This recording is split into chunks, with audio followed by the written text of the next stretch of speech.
We continue celebrating Halloween week with these 6 scary stories that the Imperium tries to erase. Today, you'll hear 6 tales from the shadows of the 41st millennium, 6 glimpses into madness, heresy, and the cold hand of extinction.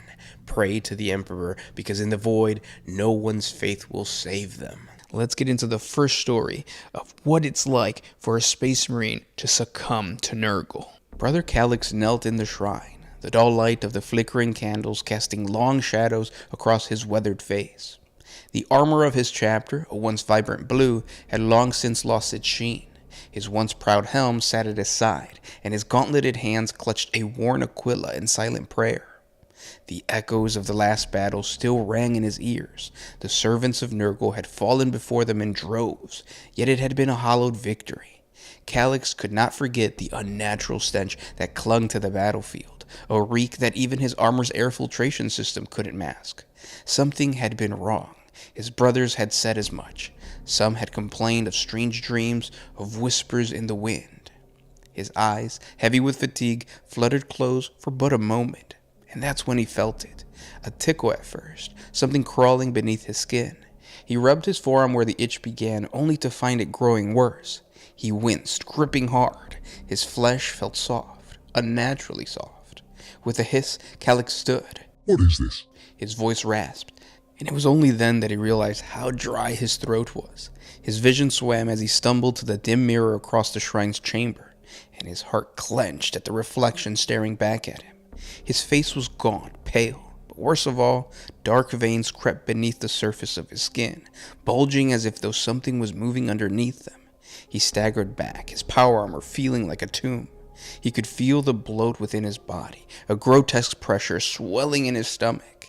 The crawling sensation intensified, now spreading to his neck, his chest, his legs. He reached for his bolter, but found his fingers barely able to close around the grip. His strength, his purity was failing. He looked at his arm. His flesh had turned to a sickly green, his muscles slacking away from the bone. Kellix gasped, stumbling backwards, his back colliding with the wall, and from his throat escaped a guttural wheeze. His organs felt as if they were liquefying inside him, his very blood betraying him. He gagged, his breath a thick, rancid vapor. "Emperor protect." But even the words felt hollow. A vile, wet cough erupted from him, spraying phlegm and bile onto the shrine floor. The pain was unbearable, and yet beneath it, a strange numbness was spreading. His mind, once sharp and disciplined, began to fog. His legs buckled, and he collapsed onto his knees, bile leaking from his mouth as his body convulsed. That's when whispers filled his ears. "Brave warrior." The voice slithered in his mind, heavy and grotesque. He tried to speak, but his voice came out as a rasping groan. His body twisted and writhed, his flesh transforming. The bloat he had felt was spreading, warping, reshaping him. His armor, once a symbol of his honor, cracked and split to accommodate his swelling mass. "You are not my master." He groaned through broken teeth. The voice laughed, a deep, revolting chuckle that sent shivers down his decaying spine. "Nurgle welcomes you, child. Resist if you must, but in time, you will beg for his gifts." His vision blurred, and the weight of his soul became unbearable. He could feel the filth overtaking him, his body succumbing to the unnatural plague. His power armor creaked, no longer able to contain his bloated form. His muscles quivered as they turned to sludge, his bones cracking and reforming in grotesque new shapes. His mind, however, fought with every ounce of his strength. He could not give in. He would not. But the whispers grew louder, the pain sharper. "Why fight, brother? In death, you shall serve with us. Embrace the rot. Embrace the decay. You will never be alone in the gardens of Nurgle." His teeth cracked as he gritted them, bile seeping from his mouth. His skin split in patches, revealing festering wounds beneath them. The Aquila he once held clattered to the floor, dissolving in the spreading filth that now poured from his body. Through fading vision, he saw his reflection one last time in the broken shards of his helm's visor. A monstrous figure stared back, a swollen, diseased parody of an Astarte. His eyes, once burning with the light of the Emperor, were now dull and milky, consumed by sickness. His lips cracked into a rictus grin, not of his own will, but that of another. The whispers became a chorus. You are ours, brother. You are ours. His soul screamed in silence as he finally fell to the rot. In the darkness, there was only laughter. Now, when you think of a space marine in the context of an imperial citizen or even a cultist, it's easy to see how terrifying it would be to run into one of these massive warriors. And that's what the second story is going to talk about. Let's get into it. The shadows of Hyph Tikal loomed like the twisted remains of a dead civilization. It was late, far past the curfew imposed by the local Arbites, and the air was thick with a suffocating heat. Beneath the sprawling industrial pipes, rusted towers, and abandoned manufactorums, something hunted. Davin Barris ran. His ragged breath echoed in the dark, his heart pounding with a rhythm that threatened to burst from his chest. He clutched a small blood-stained icon of the Emperor to his chest, though his faith had long since crumbled. Davin was a cultist now, not of the Emperor, but the ruinous powers. He had fallen for the dark promises whispered in the hidden alcoves of the Underhive, promises of power, salvation, and the release from the crushing oppression of the Imperium. But that promise had turned into a nightmare.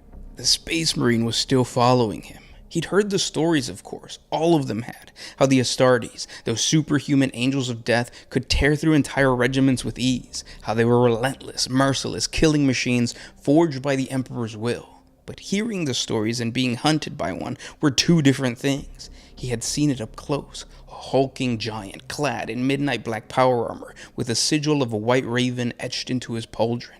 The helm bore a skull-like visage, with eyes that gleamed with cold, pitiless light. Davin's comrades had fallen quickly. They hadn't stood a chance. His mind flashed back to the carnage, the rapid burst of bolter fire that turned bodies into pulp, the snap of a lightning claw as it seared through the flesh and bone. He remembered the wet sound of the bodies hitting the ground. They weren't rebels. They were insects squashed under the heel of a god-made flesh. But somehow he had escaped. He could still hear the distant thud of the Astartes' heavy footsteps, a predator drawing closer with every second. They were slow, methodical, like a beast savoring the chase. The cultist's mind raced with fear. He had prayed to the dark gods, begged for their intervention, but they were silent. Their gifts, the small fragments of warp-blessed powers he had tasted, were useless here. The abandoned refinery loomed ahead. Rusted scaffolding and massive defunct cognitators offered little cover, but Davin scrambled toward them anyways, desperate to lose himself in the maze of steel and debris. He ducked beneath the shattered vent and crouched in the darkness, his breathing shallowed. The thudding steps stopped. Davin froze, pressing his back against the cold, metallic wall. Silence. For a moment, he dared to hope that the Space Marine had lost him. Suddenly a sound, a soft rasp like metal scraping against stone. Davin's eyes widened as he glanced upward. A huge figure descended from the shadows above, landing with an unnatural grace for something so massive. The skull-faced helm glared down at him, and before he could scream, a gauntleted hand shot forward, clamping around his throat. Davin was lifted effortlessly from the ground, his feet kicking in the air. His entire body trembled as he gazed into the cold, unfeeling lens of the Astarte. Heretic. The Space Marine's voice was a deep, rumbling growl. It vibrated through Davin's skull, drowning out his thoughts. You have been found wanting in the Emperor's sight. The cultist choked, gasping for air as the grip around his throat tightened. I renounce the dark gods, please. I swear it. I was deceived, tricked. The Marine said nothing. His grip remained steady, his silence far worse than any words. The faint glow from his helm lens bore into Davin's soul. For your sins, there can be no forgiveness. The Space Marine's voice as cold as the void. Our faith in the dark gods has sealed your fate. They will not save you. Davin's eyes bulged as his mind fractured, trying to comprehend the inescapable truth. There was no salvation, not from the Emperor, nor from the gods of chaos. Only death. With a sickening snap, the Marine crushed Davin's throat. His body went limp, and the Space Marine let it fall unceremoniously to the ground. The cultist's eyes remained open, frozen in eternal terror. The The Space Marine stood over the corpse for a moment, then reached down to retrieve the bloodstained icon of the Emperor. He wiped it clean, observing the small tarnished relic between his gauntleted fingers. There is only the Emperor, he muttered, turning to disappear into the shadows once more. The hunt would continue. Now we take a look at the horrors of becoming a Space Marine. The cavernous chamber of the Apothecarion hummed with a low, oppressive drone of ancient machinery. Brother Lamar, a new recruit to the Emperor's Angels of Death, lay strapped to a slab beneath the dim glow of flickering light. His body trembled with the icy, pervasive grip of terror. Acolytes moved around him, their pale face obscured beneath hooded robes, and the sound of grinding metal and clicking needles echoed off the cold stone walls. He had fought to be here. Of course he had. To serve in the Emperor's most sacred order was an honor beyond comprehension, a path to immortality in his service. But now, staring into the shadowed faces of his captors, he wondered if he had truly understood what he was going to sacrifice. A massive figure loomed over him, Apothecary Vanthus, his bone-white armor stained with the blood of countless surgeries. In one hand, he held the gleaming Narthekium, a tool of healing and horror. In the other, a vial of viscous fluid containing the gene seed, a fragment of the Primarch's own perfection. Lamar's future as an Astartes depended on this. But before the gene seed implantation, there was the indoctrination. Vanthus spoke, his voice like grinding rock. Prepare the mind. Two of the acolytes wheeled forward an ancient machine, its brass gears whining in protest as they tried to placate its machine spirit. Long needles tipped with pulsating wires extended from it, each one sparking with malevolent energy. Lamar strained against the restraints, his heart hammering. He had heard rumors of the psycho-indoctrination, how it broke a man's mind and rebuilt it in the Emperor's image. He wasn't sure if his sanity could survive it. Without warning, the needles plunged into his skull. The pain was immediate and all-consuming, a searing fire that flooded his thoughts and wiped away all sense of self. He screamed, but the sound was lost in the roaring tidal wave of agony that tore through his brain. His memories were being peeled away one by one. The smell of his homeworld's burning sand, his mother's voice, his brother's laughter, gone. In their place came visions, images that clawed at the edges of his consciousness, towering spires of Gothic architecture, endless battlefields soaked in the blood of the Xenos and the traitor alike, the Emperor's throne gleaming with untold radiance. A voice like the whisper of an ancient god slithered into his mind. You are nothing. You are a weapon. You are his will made manifest. Lamar gasped, his body jerking as the words wormed their way deeper, burrowing into his psyche. His own thoughts struggled to hold on, to resist, but it was useless. The machine's tendrils dug deeper, reprogramming his very soul. He was drowning in the Emperor's vision. His mind was being reshaped, purged of doubt, fear, and individuality. There was no Lamar, only the Emperor. The pain shifted, becoming something colder and more insidious. The machine was implanting new memories, false memories of countless battles fought in the Emperor's name. He could see himself, but not as he was, a mere initiate, soft and unproven. No, in these visions, he was an Astartes, his power armor gleaming black in the eternal night, his bolter roaring as it cut down swaths of enemies with righteous fury. But something was wrong. Amidst the images of glorious battle, there were other things, dark things, lurking shadows at the edge of his perception. Voices not of the Emperor, but something else, something ancient and malevolent, whispering to him. You are ours. You are his, but also ours. Lamar screamed again, but this time it wasn't just the pain. He could feel something foreign moving inside him in the cracks of his reshaped mind. As the machine wired and clicked, it was as if though the shadows themselves had taken root in his soul. The process continued for what felt like an eternity, and then just a sudden stop. The needles retracted, and the machine powered down with a hiss of escaping steam. Lamar's body went limp, his chest heaving as his brain tried to comprehend what had just happened to him. Apothecary Vanthus leaned in close, the cold reflection of his mask the only thing Lamar could see. The gene seed will finish the transformation. But remember, brother, the psycho-indoctrination is never complete. It is a process. There will be echoes. Vanthus motioned for the acolytes to bring forth the gene seed implantation device. The fear was still there, gnawing at the edges of Lamar's mind, but now it was joined by something else, a lurking dread, a sense of wrongness deep within his being. He could feel it, something crawling in the recesses of his consciousness, the whisper that didn't stop. As the needles pierced his chest and the gene seed was injected into his body, Lamar's vision swam. His blood boiled as the genetic material fused with his cells, rewriting his biology, turning him into something more than human. But with every surge of power, the voice grew louder. You are ours. You are his, but also ours.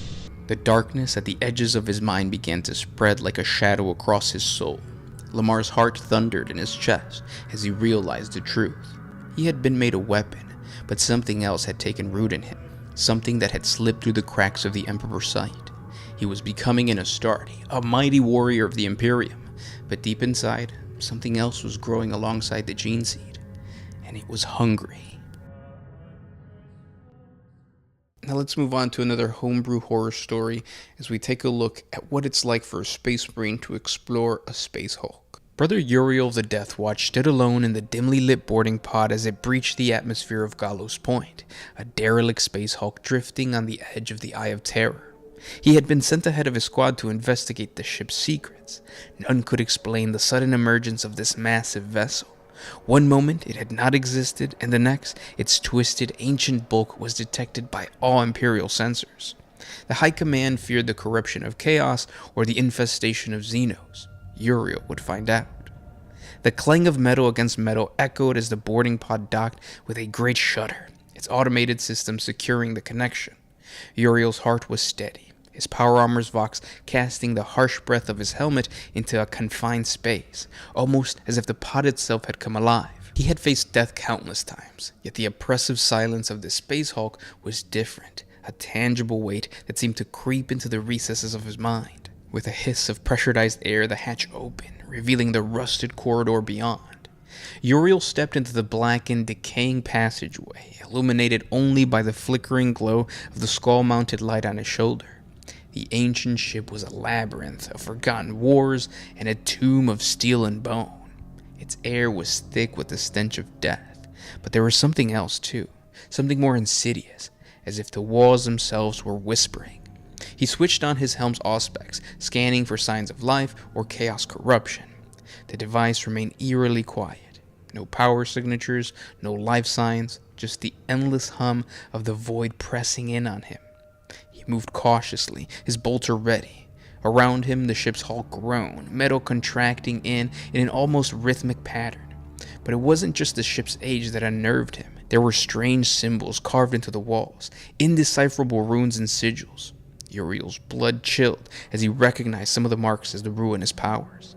The ship had been touched by chaos, and yet there was no life, no demon, no cultist, only death. As he advanced, Uriel found bodies, thousands of them. The crew had been slaughtered violently, their corpses left to rot in the endless maze of corridors. Each face was contorted in terror, their hands gripping weapons as if they had fought something worse than any mortal foe. But there was no signs of what had killed them. He reached the command bridge after what felt like hours of walking. The chamber was vast, dominated by a shattered throne and a massive viewing port that looked out into the abyss of space. The atmosphere here was even heavier, and the air thick with unnatural stillness.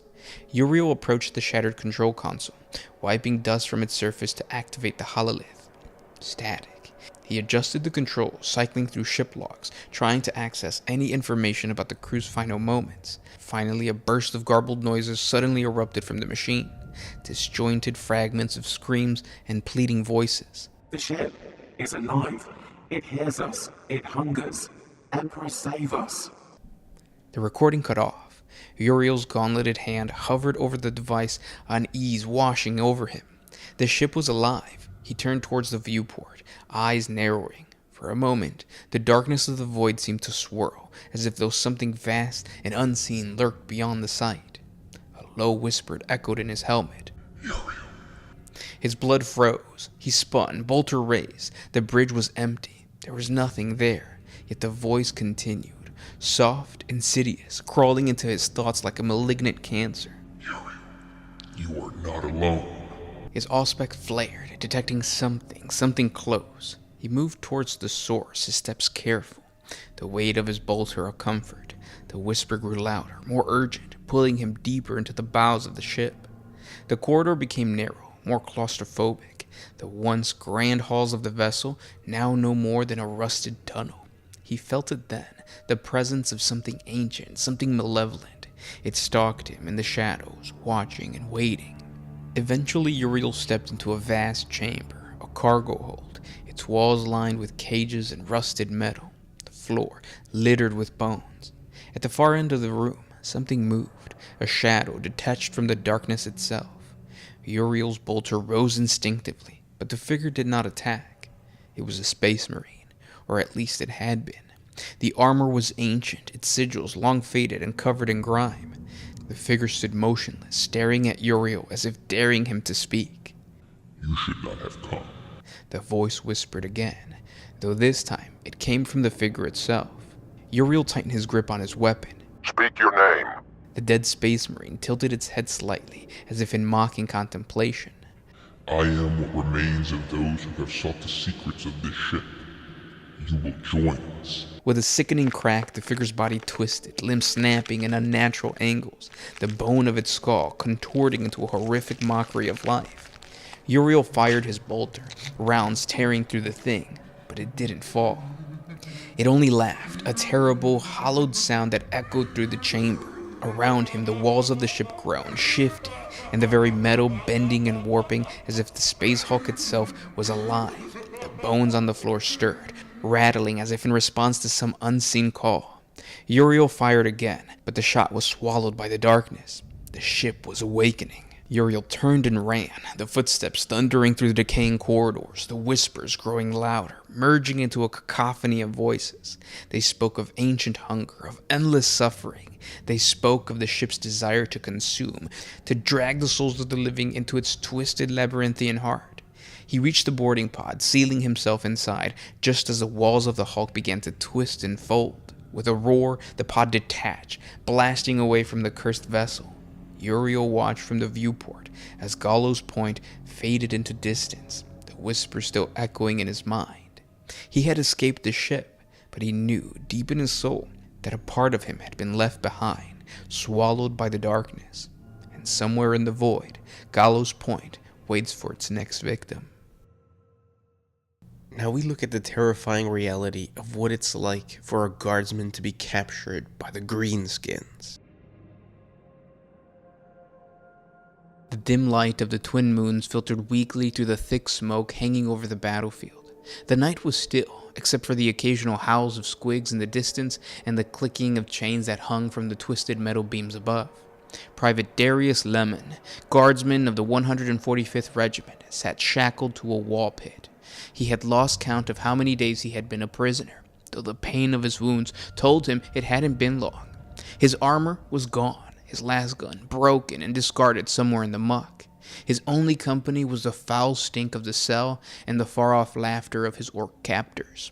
His hand trembled, not from the cold, but from the weight of the dread settling in his chest. He knew what was coming.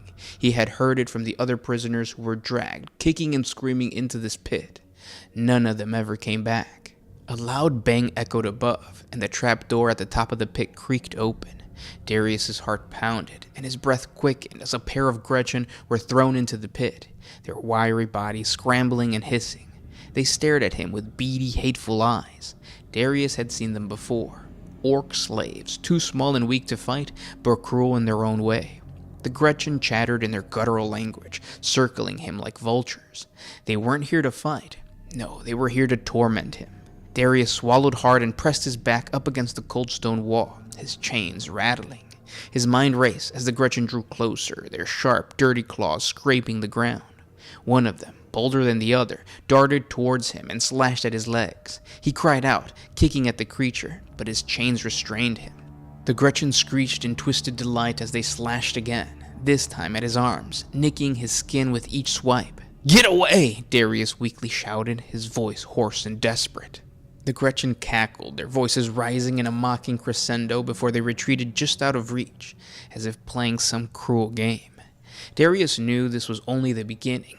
The orcs above loved to watch their captives suffer before bringing them to judgment.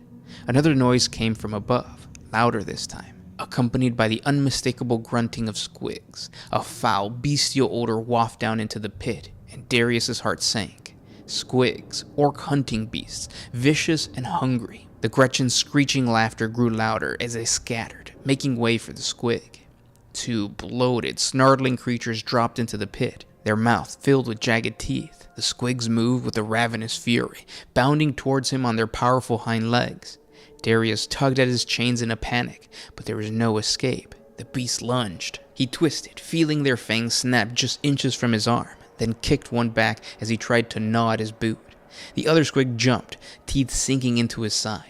Darius screamed in pain, feeling the creature tear into his flesh. He slammed his fist into its snout, trying to dislodge it, but the squig only bit harder, its eyes rolling back in a frenzy of bloodlust. The Gretchen cheered, watching the squig tear at their prey with manic glee. Darius felt his strength fading as the blood poured from his wound. His vision swam, and the pit's walls seemed to close in around him. This was it. This is how he would die. Not on the battlefield, fighting for the Emperor, but in a filthy pit torn apart by xenomonsters for their twisted amusement. Suddenly, a booming voice echoed from above, silencing the Gretchen's cackling and sending the squigs skittering back. The trapdoor swung open, and a hulking silhouette appeared at the doorway, outlined by the pale moonlight. Boy, what's this here? The voice thundered. It was an orc, and not just any orc. A war boss. His massive frame, clad in rusted and blood-streaked armor, filled the entrance of the pit. He leaped down, landing with a thundering crash, sending a shockwave through the pit floor. The squigs and the Gretchen scattered, making way for their leader. It was War Boss Rim. He stomped forward, his glowing red eyes looking into the wounded guardsman. Rim grinned, revealing a mouthful of jagged metal teeth. His green skin shimmered with the gore of 100 battles, and his massive claw clanked against the ground as he walked. This Yumi ain't dead yet. Rim laughed, kicking one of the squigs aside. Weak gits. Can't even finish a proper kill. Darius, barely conscious, managed to look up into the war boss's monstrous face. His body was racked with pain, but he couldn't die here. Not like this. Rim crouched down, looming over him, his grin widening. But don't worry, Yumi. You'll get your judgment soon enough. The war boss raised his claw high, the metal gleaming in the dim light. Darius's breath caught in his throat, and there was no escape, no prayer that could save him now. With one swift motion, the claw came down. The last thing Darius saw was the cruel, savage grin of war boss Rim before the darkness consumed him. And in the last story we're going to talk about today, let's take a look at the battle of a space marine against a horde of orcs. The hive world of Nostrum Prime had fallen. What was once a beacon of imperial might, a sprawling city stretching towards the stars, was now a desolate tomb of fire and ruin. Towering spires, once monuments to the Emperor's glory, lay broken and crumbling, sagging under the weight of endless bombardments and savage invasions. The air was thick with smoke and ash, blotting out the sun, casting everything in a dim orange twilight. No daylight reached the ground anymore, just the sickly glow of burning head blocks and the smoldering remnants of Imperial banners. Brother Sergeant Elron of the Ultramarines knelt atop the shattered battlements of the Governor's Palace, battered and bruised. His once pristine armor, the proud blue of Ultramar, was now rent and scarred by countless battles, streaked with grime, blood, and soot. His helmet, long since torn away by a brutal orc blow, lay somewhere below, lost amidst the rubble. His face was drawn, hollowed eyes with exhaustions, covered in blood and sweat. Despite his gene-enhanced biology, even Elron felt the toll of endless war bearing down on him. He was the last. The Vox chatter had gone silent hours ago. The last of the defense network had fallen. Every battle brother, every Imperial guardsman, every honored servant of the Emperor was now dead. His squad, veterans of hundreds of campaigns, had been annihilated, some cut down by crude axes and jagged choppas, others blown apart by crude but deadly artillery. One by one, their life signals had blinked out on the battle display, until only his remained. He couldn't afford to think of them now. Not about Tiberius, cleaved in two as he held the line against a mob of berserker boys. Not about Brother Palon, vaporized in an explosion of green energy from a custom-built gun. Their deaths echoed in his mind, visions that would have brought a lesser man to their knees. But he was an Ultramarine, and there was still a fight to be had. From his perch high atop the palace, Elron could see the devastation brought upon the city below. The sprawling hive, home to trillions of Imperial citizens, was now a ruined wasteland. The streets, once teeming with life, were choked with bodies, some human, others orcs, most indistinguishable beneath layers of filth and blood. Orc warbands surged through the ruins like feral beasts, looting, killing, and smashing anything that still stood. Their guttural war cries echoed through the broken streets. It was a primal sound, feral and savage, a howl of triumph from creatures that existed only to kill. In the distance, a massive silhouette moved through the city, a gargantuan war machine made out of scavenged metal and adorned with crude orc glyphs. A stompa. Its lumbering gait shook the ground as it stomped through the city, crashing anything beneath its feet. Smaller machines, trucks, and battle wagons roared in its wake, belching thick plumes of smoke as they carried more orcs into the fray. Elron gritted his teeth, gripping his bolter tighter. His ammunition was nearly depleted. Only a few precious rounds remained. The cracked grenade hung loosely from his belt, his last bit of ordnance. His chainsword, its blade slick with orc blood, vibrated weakly in his hand, the motor whining, nearly spent from the endless fighting. He had no illusion about survival. There would be no reinforcement, no last-minute miracles. The Imperium had lost this world. But if he was to die, he would die in the Emperor's name, taking as many of these foul Xenos with him as he could. From below, the thundering of footsteps drew closer. Through the haze of smoke and flame, Elron could make out the shape of a dozen, no hundreds of orcs, swarming towards the palace, howling and bellowing. They were massive, hulking brutes, their skin a sickly green, eyes glowing with an insatiable lust for violence. Some carried crude axes and rusted blades, others dragged alongside ramshackled firearms that spat bullets in all directions, as dangerous to their wielders as they were to their enemy. But they were coming, and they had Elron in their sights. The largest of them, a beast of a war boss, led the charge. It stood easily twice the height of the others, a grotesque parody of power, clad in makeshift armor made of scrap metal and bone. Its tusks jutted from a monstrous face, and a mechanical claw twice the size of Elron's torso crackled with unstable energy.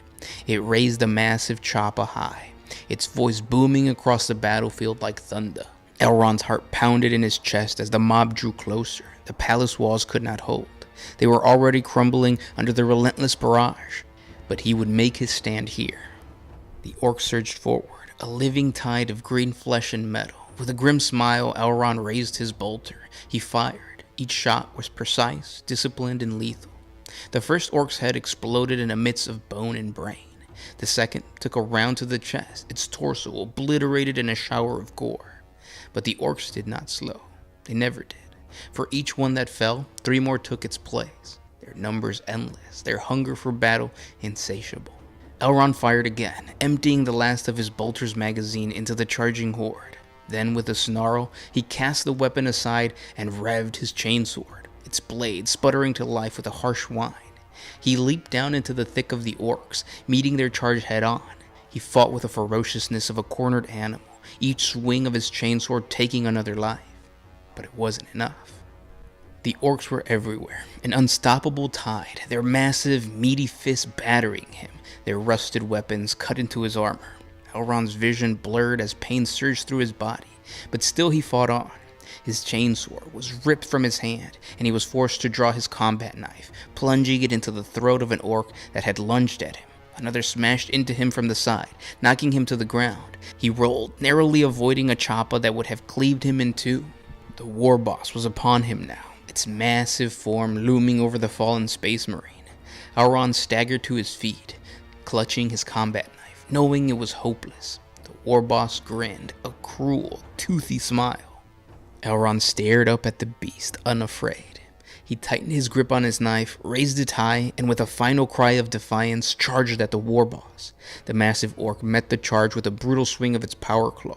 The impact shattered Elron's chest plate, sending him crashing to the ground, his body broken and bleeding. The last of his strength ebbed away as he laid there, staring up at the burning sky, the sound of orc laughter and war cries filling his ears. As his vision dimmed, Elron muttered a prayer to the Emperor. And then there was silence. And those were today's 6 scary stories. If you guys want more content like this, subscribe to the channel because we got more for Halloween week and October. Thank you guys so much for watching, and we'll talk tomorrow. This was Gershwin with One Mind Syndicate signing out. Always